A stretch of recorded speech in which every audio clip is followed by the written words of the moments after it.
Let's talk about business growth goals and how they apply to your legal practice or law firm. Because business growth goals are a funny thing.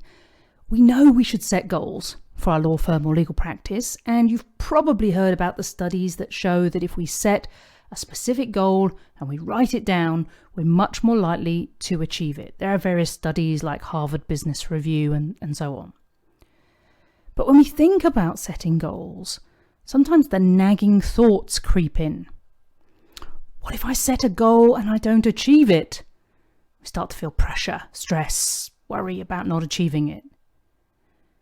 Or it's all very well setting a specific goal, but will I actually achieve it?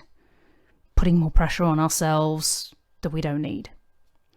Or we think, is it better to just try and generate more clients or increase profits and just see what happens?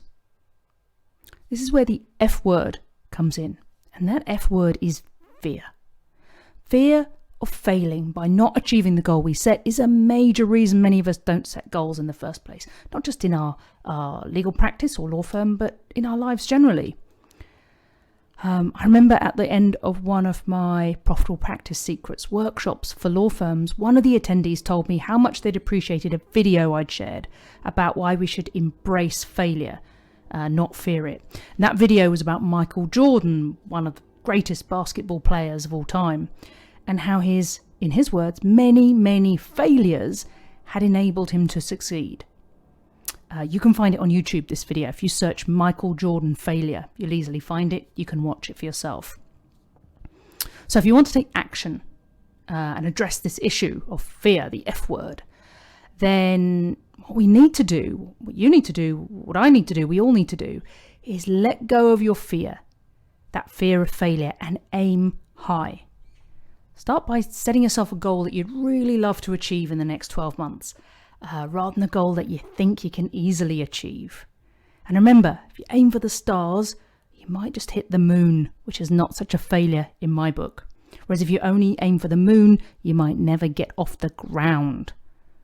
So with that in mind, grab a pen and paper now and write down your specific growth goal for the next 12 months for your legal practice or your whole law firm. Done it? Now cross it out. Cross it out and write down what goal you'd really choose if you really embrace the idea of failure rather than fearing it. So if it didn't matter if you failed, what would you aim for? What would you shoot for?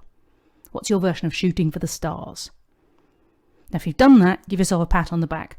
By writing down your real goal, you've just taken the first step toward achieving it.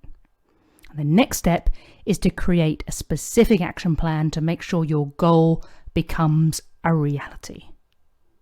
See you next time.